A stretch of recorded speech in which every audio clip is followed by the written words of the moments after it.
At 1:19, flight MH370 was transmitting a normal message to air traffic control. 2 minutes later, the aircraft disappeared from civilian radar. There was no emergency call. No malfunction was reported. 7 hours later, satellite data would confirm a crucial fact. The plane was still in the air.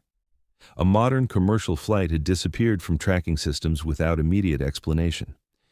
In this documentary, we examine the publicly confirmed data about the disappearance of Malaysia Airlines Flight MH370 chronologically, to understand what we know for sure and what still remains unclear.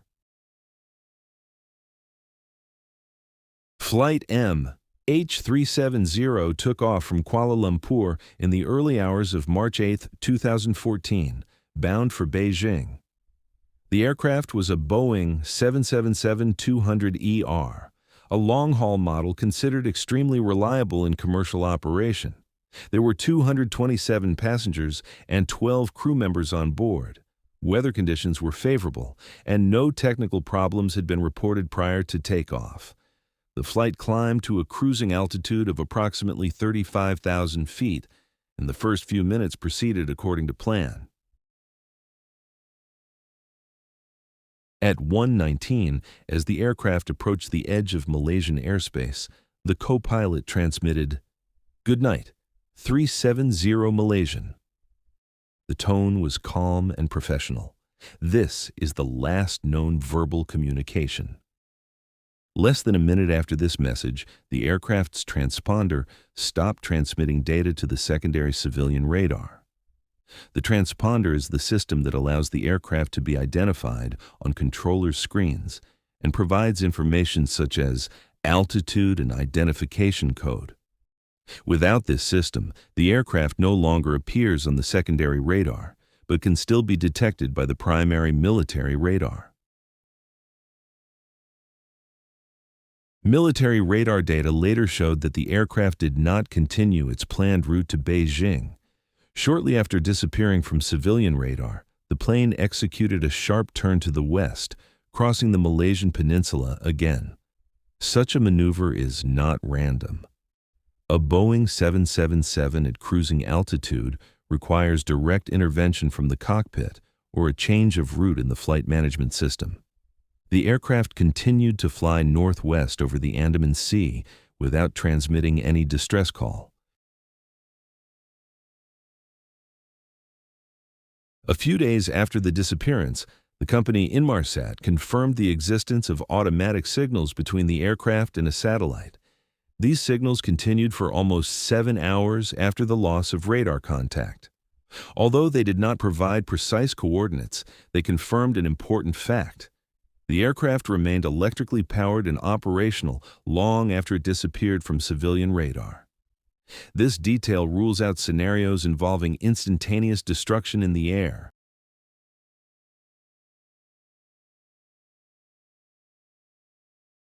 The aircraft took off without any reported problems. The last communication was calm and normal. The transponder stopped transmitting shortly after the transfer of air traffic control. A deliberate change of direction occurred. The aircraft continued to fly for several hours after radar contact was lost. These elements are supported by radar and satellite data. In the following section, we will analyze the main hypotheses formulated to explain these events, comparing each scenario with the available technical information. As the sun rose over Southeast Asia, the loss of contact with flight MH370 became an emergency. Air traffic controllers had failed to re-establish contact, and the absence of any distress signal raised questions. Typically, in the event of a catastrophic failure, distress signals or debris are quickly detected on the surface of the water. In this case, nothing was found. Initial search operations focused on the South China Sea, the planned route to Beijing.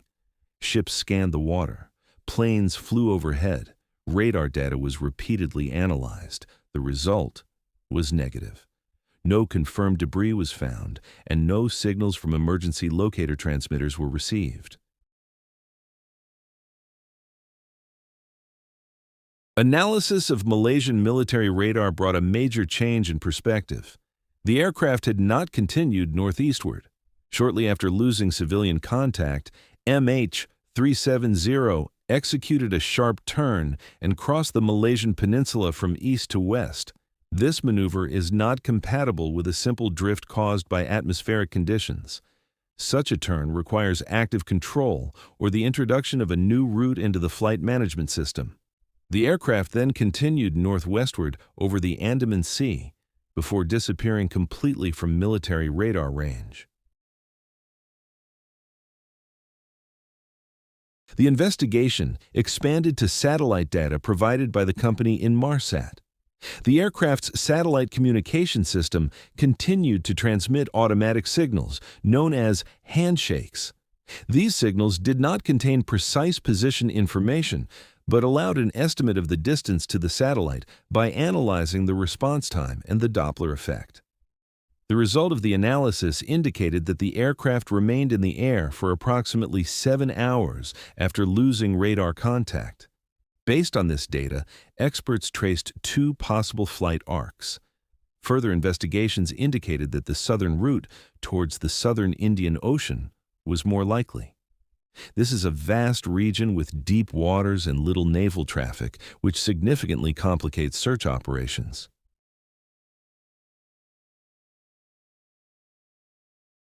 The search expanded to the estimated area in the southern Indian Ocean. Several countries participated in the operation. Specialized ships mapped the ocean floor.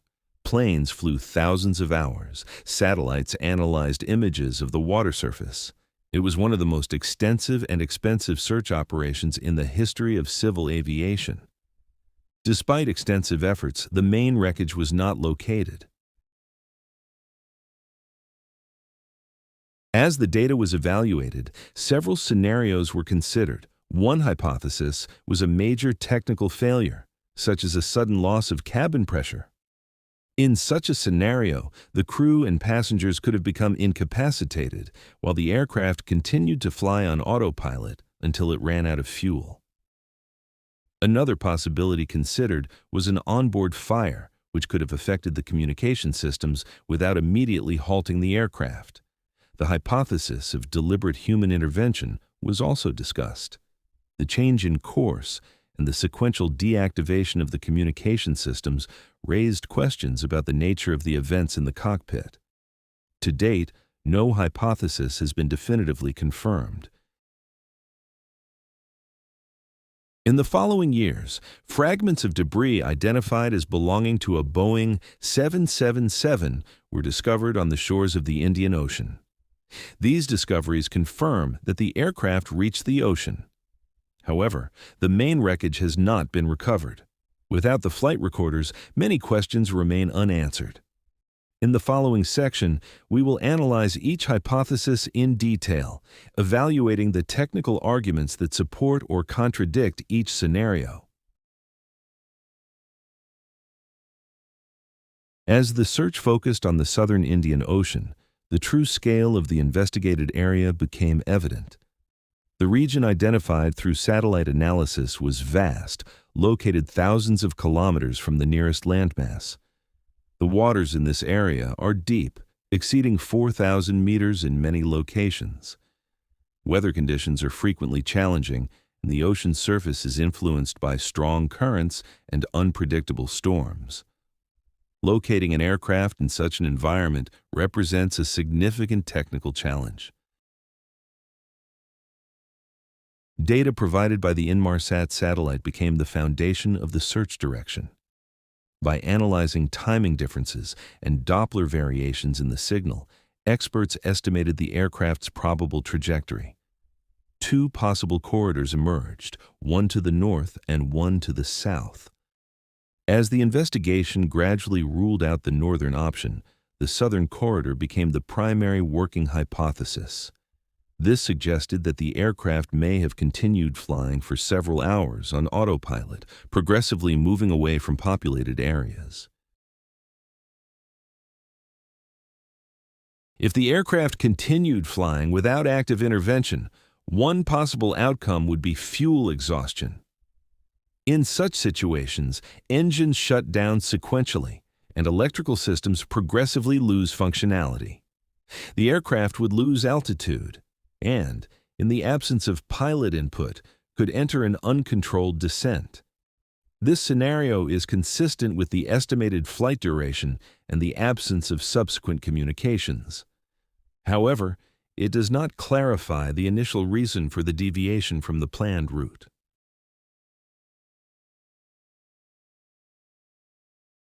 The course deviation and the sequential deactivation of communication systems led investigators to examine the possibility of human involvement. Authorities carefully reviewed the professional background of the flight crew.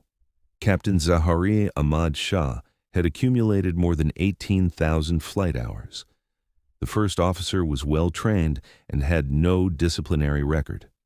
The investigation included financial background checks, psychological evaluations, and analysis of the flight simulator owned by the captain. Simulated routes toward the southern Indian Ocean were identified on the device. Some analysts considered this detail noteworthy. However, it did not constitute direct evidence of intent. To date, no conclusive evidence has been presented to confirm deliberate action by the crew. Another hypothesis involved a gradual cabin depressurization. In such a scenario, oxygen levels would decrease progressively, potentially incapacitating the crew and passengers without immediate awareness. The aircraft could then have continued flying on autopilot until fuel exhaustion. This explanation offers a possible account for the absence of distress calls. However, it does not fully explain how the initial course deviation occurred. The possibility of hijacking was also examined. There were no claims of responsibility, no ransom demands, and no credible indications of an external takeover of the aircraft. In 2015, a flaperon from a Boeing 777 was discovered on Réunion Island. Subsequently, additional fragments were identified along the shores of Mozambique, Madagascar, and Tanzania. Ocean current modeling supported the possibility that debris originating in the southern Indian Ocean could reach these regions. These discoveries confirm that the aircraft entered the ocean. However, the main wreckage and the flight recorders have not been recovered. Without complete data from the flight recorders, the exact sequence of events cannot be definitively established. The investigation has excluded several scenarios, but has not produced a universally accepted final conclusion. The MH370 case remains one of the most complex events in modern aviation history. In an era characterized by satellite monitoring and advanced technologies, the disappearance of a commercial aircraft demonstrated the limitations of existing systems. In the following section, we will compare the principal hypotheses and evaluate their degree of compatibility with the available data. While investigators were analyzing data and search teams were exploring the southern Indian Ocean, another reality was unfolding far from the operational area. For the families of the 239 people on board, time was no longer measured in hours or days, but in the absence of answers. At Kuala Lumpur International Airport, relatives gathered in the first hours after contact was lost. Initially, there was hope that it might have been a delay or a minor technical issue. As the hours passed without clear information, uncertainty gradually turned into concern. There were no phone calls, no messages arrived. Press conferences provided limited confirmed details, and the lack of verified information contributed to confusion. As long as there was no confirmed crash site, hope remained present. Psychologists later described the situation as ambiguous loss. In the absence of physical evidence, the process of acceptance becomes significantly more difficult.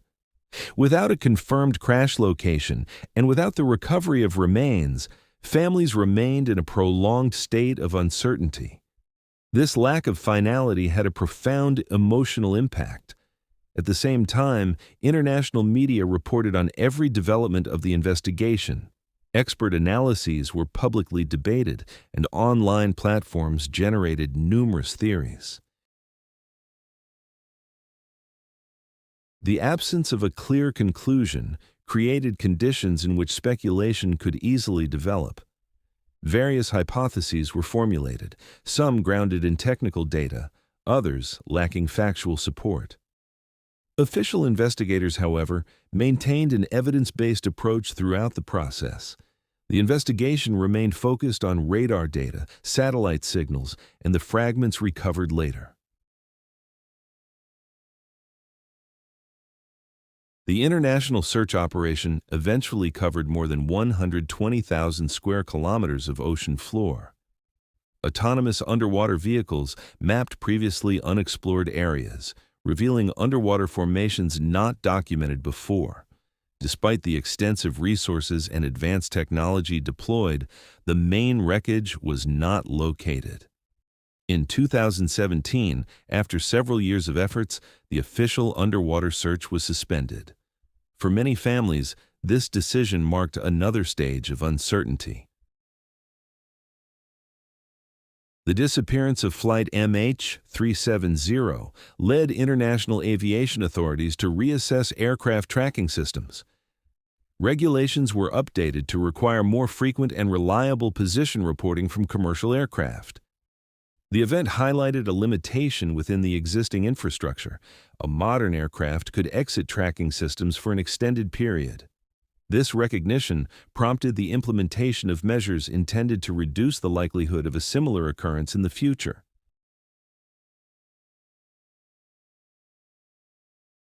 In the years that followed, private companies proposed resuming the search under no find, no fee agreements. Sonar technology and seabed mapping techniques continued to evolve, offering new possibilities for exploration.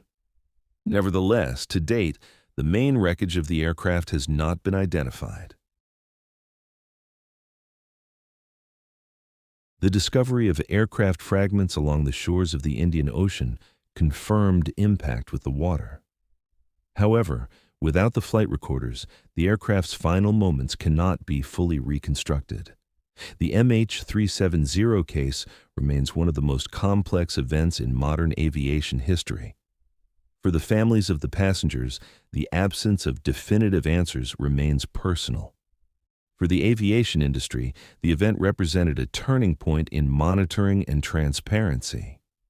And for the international community, it continues to raise questions about the limits of technology in an interconnected world. In the following section, we will present the final synthesis, evaluating what the available data most consistently suggests. As the years passed and official search efforts were suspended, the focus of analysis shifted almost entirely to technical evaluation.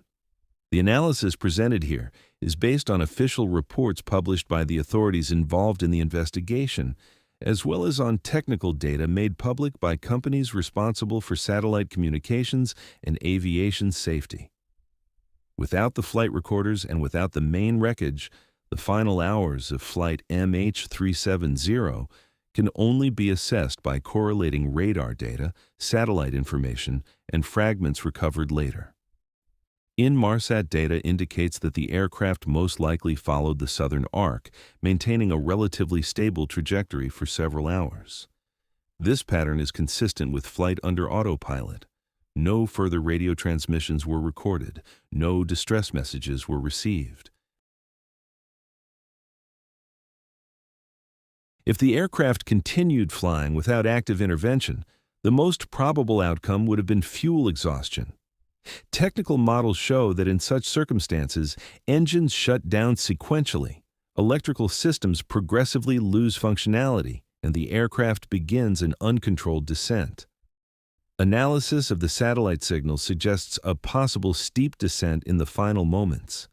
This scenario is consistent with the estimated flight duration and the ocean impact supported by recovered fragments. However, it does not clarify the initial reason for the route deviation. The investigation determined that both the transponder and the ACARS system stopped transmitting sequentially. This progressive shutdown does not align with a sudden mid-air breakup event. The pattern could indicate either human involvement or a complex sequence of technical failures. The available data does not allow for a definitive conclusion. The possibility of deliberate crew involvement was extensively examined.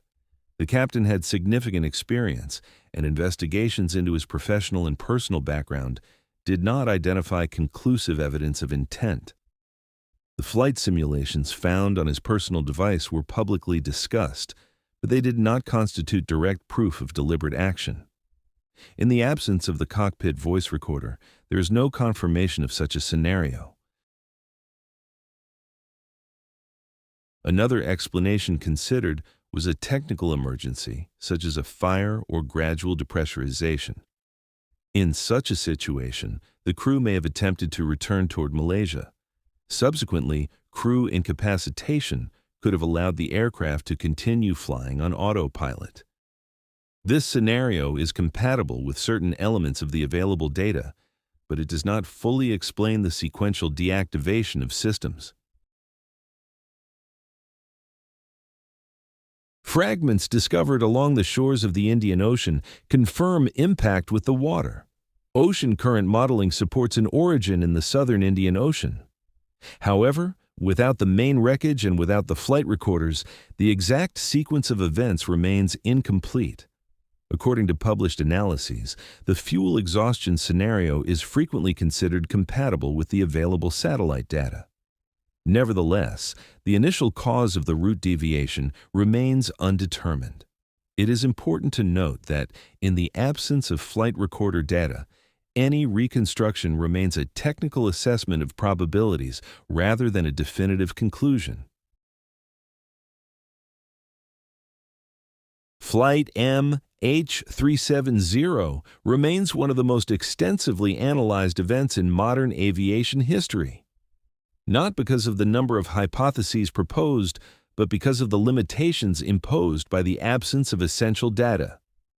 The event prompted changes in international regulations regarding aircraft monitoring and position reporting.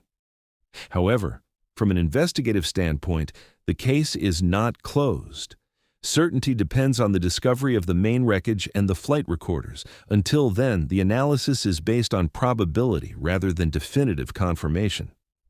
In the final section, we will synthesize the conclusions and evaluate what remains, realistically, the most probable scenario. More than 10 years have passed since the disappearance of Flight MH370. During this time, technology has advanced and international regulations regarding aircraft monitoring have been strengthened. Position reporting has become more frequent. Satellite communication systems have been improved. Tracking procedures in abnormal situations have been revised.